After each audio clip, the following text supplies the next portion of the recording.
70 de 2011 qui concerne la Libye. Je donne la parole à Madame Anna Serrois-Tété.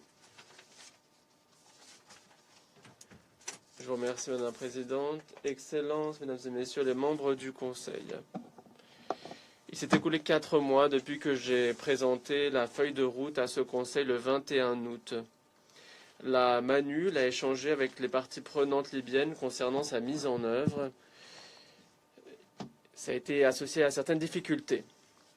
Lors de ma dernière séance d'information, j'ai présenté les mesures prioritaires pour la mise en œuvre de la feuille de route, à savoir la reconstitution du Conseil de la Haute Commission électorale nationale et l'examen et l'adoption d'amendements au cadre constitutionnel et juridique concernant les élections qui ont fait l'objet de recommandations du comité consultatif créé cette année. Tout cela n'a pas été réalisé, mais ce n'est pas faute d'échanges avec les deux chambres. Dans les dernières informations communiquées, j'avais informé les deux comités sur les positions souveraines de la Chambre, quant aux positions souveraines de la Chambre des députés et du Haut Conseil d'État, qui ont accepté le 4 octobre de reconstituer la Haute Commission dans l'espace de 2 semaines. Toutefois, ça ne s'est pas produit. Le Haut Conseil d'État a présenté des noms à la Chambre des députés pour désigner un président de la Haute Commission, mais il n'y a pas eu d'avancée plus avant. La MANUL a convoqué une réunion le 20 novembre, réunion plénière du Comité international de suivi de la situation en Libye avec la participation de représentations des deux institutions, en les invitant à présenter les avancées sur ces deux éléments. Mais il y avait encore beaucoup de travail pour parvenir à un consensus. Le 28 novembre, les deux comités institutionnels des instances respectives, en la présence de la MANUL, ont signé un accord instituant un mécanisme pour la sélection de membres du Conseil de la Haute Commission. D'après le calendrier approuvé, les noms de candidats auraient dû être transmis par le Haut Conseil d'État et la Chambre des députés, et la sélection aurait dû être terminée le 11 décembre. Toutefois, ça ne s'est pas produit. Ces retards correspondent au manque de confiance entre les deux institutions, aux divisions internes et à l'incapacité à venir à bout des différends et à se mettre d'accord sur la voie à suivre pour sortir de l'impasse. Je souligne toutefois que certains efforts ont été déployés par certains membres de ces institutions afin de faire avancer ces deux processus. Concernant l'amendement du cadre constitutionnel et juridique pour les élections, le Haut Conseil d'État a dissous sa délégation pour le comité 6+6 en 2023 suite à une décision contestée en interne. Hier, nous avons reçu une communication de la présidence du Haut Conseil d'État indiquant qu'il avait reconstitué sa délégation pour le comité 6+6, ce qui permet d'échanger sur ces questions à présent. Nous notons qu'il s'agissait d'une question qui avait fait l'objet de contestations internes au sein du Haut Conseil d'État. Plus de 75 membres ont écrit à la MANUL pour exprimer leur soutien pour que les membres originaux du comité 6+6 fassent avancer la législation. Madame la Présidente, Excellences, Mesdames et Messieurs les membres du Conseil, il convient de compléter ces deux tâches afin d'organiser des élections crédibles. La Haute Commission électorale nationale doit avoir un conseil pleinement constitué pour gérer la conduite des élections qui seront les plus importantes dans l'histoire du pays. Le cadre juridique du Conseil doit être tel que toutes les régions soient représentées, ce qui n'est pas le cas actuellement. Toutefois, le quorum est réuni pour permettre la conduite des élections, et c'est pourquoi il a été possible de conduire des élections municipales dans le pays. Nous continuerons à œuvrer avec la Haute Commission afin de faciliter la conduite des élections présidentielles et législatives. Madame la Présidente, Excellences, Mesdames et Messieurs les membres du Conseil, le 28 novembre, la présidente de la Chambre des députés, Aguila Saleh, a publié une déclaration pour appeler à des élections présidentielles suite à des manifestations simultanées dans 5 villes de l'Est du pays pour appeler à des élections présidentielles. La Haute Commission électorale a publié une déclaration le 30 novembre se disant prêt à entamer les préparatifs pour les élections présidentielles et législatives, à commencer en commençant en avril 2026. Ces appels en faveur d'élections ont été repris par le Premier ministre Abdulhamid Dabeba le 16 décembre dans une déclaration.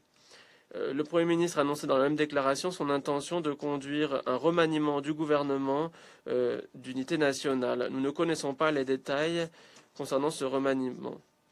La MANUL appelle les grands acteurs politiques à faciliter un accord sur le cadre juridique des élections afin que la Haute Commission électorale puisse entamer les préparatifs nécessaires.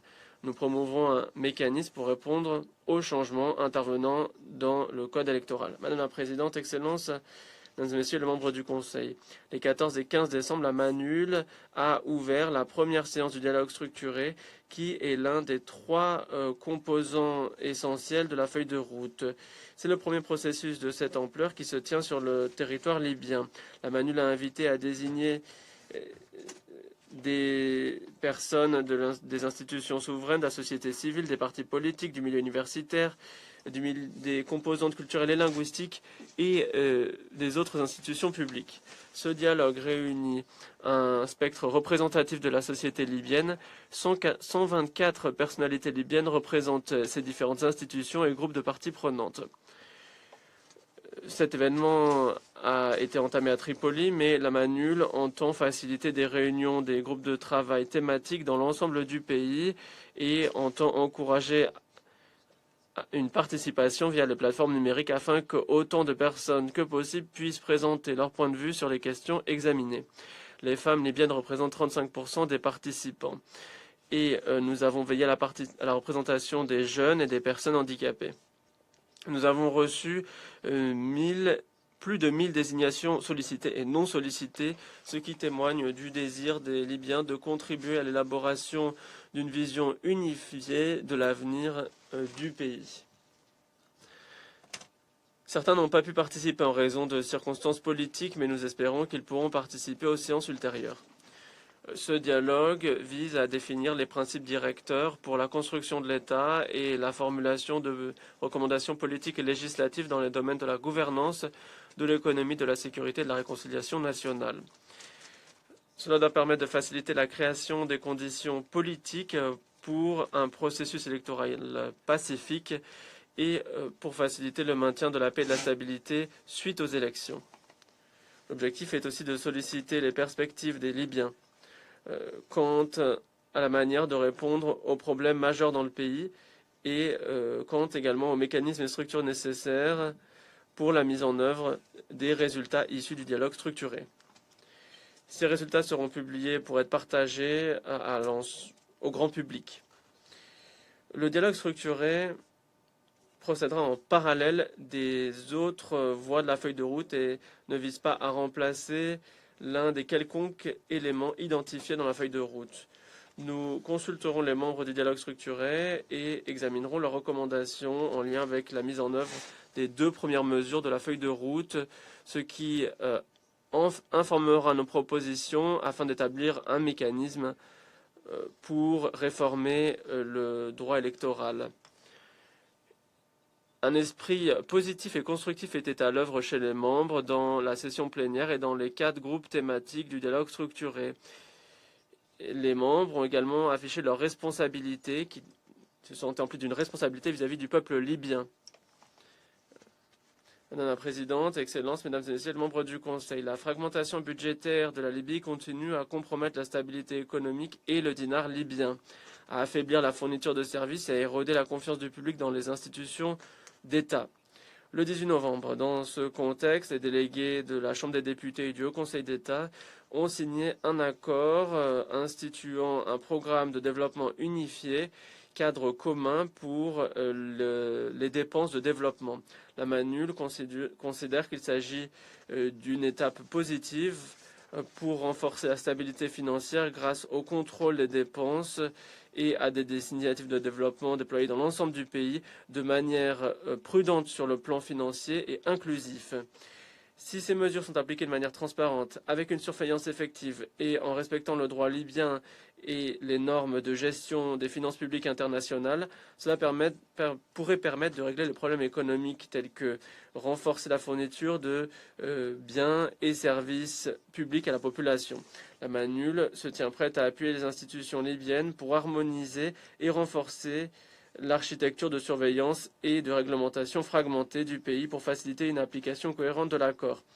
La MANUL exhorte les parties prenantes libyennes à dialoguer plus avant pour approuver un budget national unifié. Le 18 octobre, des élections des conseils municipaux ont eu lieu dans 16 municipalités suite à leur interruption en août.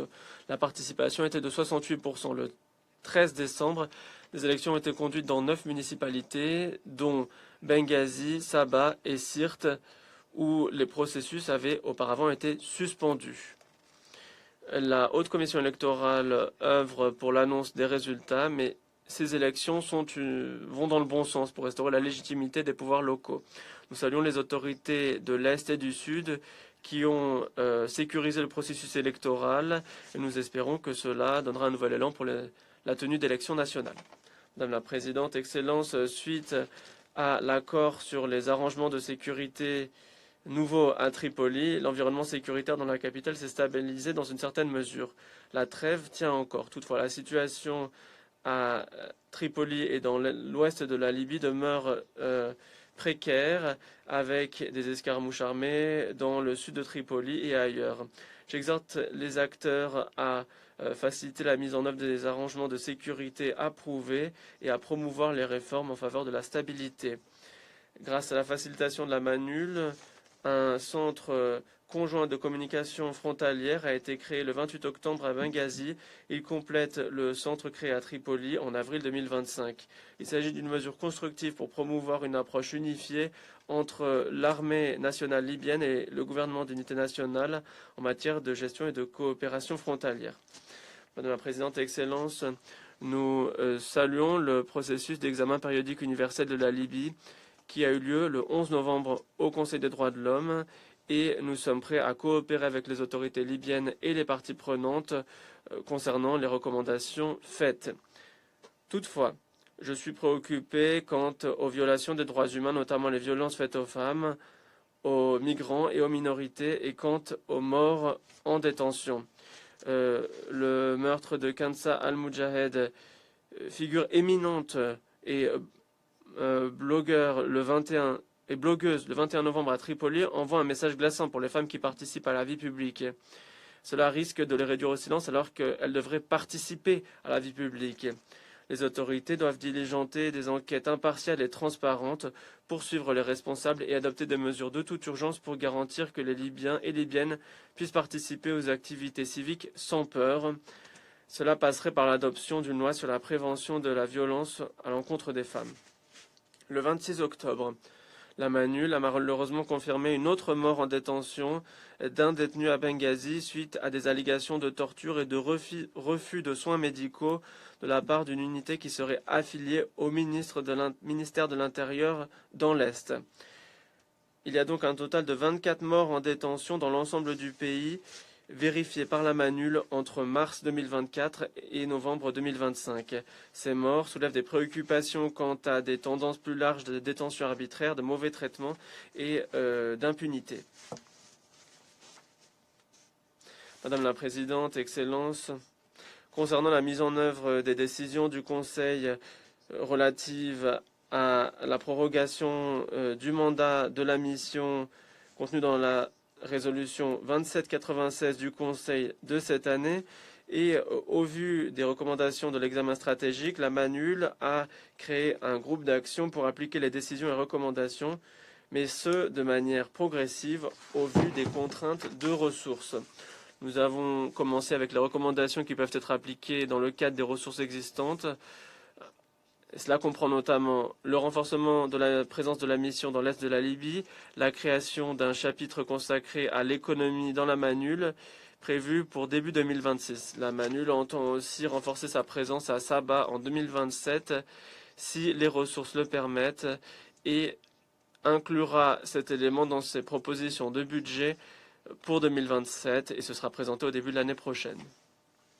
Madame la Présidente, Excellences, Mesdames et Messieurs les membres du Conseil, le processus politique ne doit pas être otage de l'inaction des grands acteurs politiques qui, volontairement ou non, maintiennent le statu quo. Dans mon dernier exposé, j'ai déclaré que si les deux institutions ne se mettaient pas d'accord sur les deux premiers jalons de la feuille de route politique, j'étais prête à envisager un mécanisme alternatif et à demander le soutien du Conseil. Le lancement du dialogue structuré nous permet de consulter les interlocuteurs libyens quant à la manière la plus efficace d'avancer sur les deux premiers éléments de la feuille de route. Nous nous inspirons de leurs recommandations afin de promouvoir la création des conditions politiques nécessaires pour la tenue des élections. En parallèle, nous continuerons à coopérer avec les acteurs politiques essentiels afin de promouvoir, là encore, la feuille de route politique. J'entends présenter ce mécanisme lors de ma séance d'information en février. Dans quelques jours, les Libyens célébreront la journée de l'indépendance le 24 décembre. C'est la même journée qui était prévue pour les élections nationales en 2021. 4 ans plus tard, les élections ont été assorties à des complications, à des difficultés, mais nous pouvons en venir à bout. J'appelle les dirigeants libyens à répondre aux demandes du peuple libyen et à mettre de côté leurs différends dans l'intérêt de l'unité et de l'intégrité de l'État libyen et afin de défendre le bien-être de la population libyenne.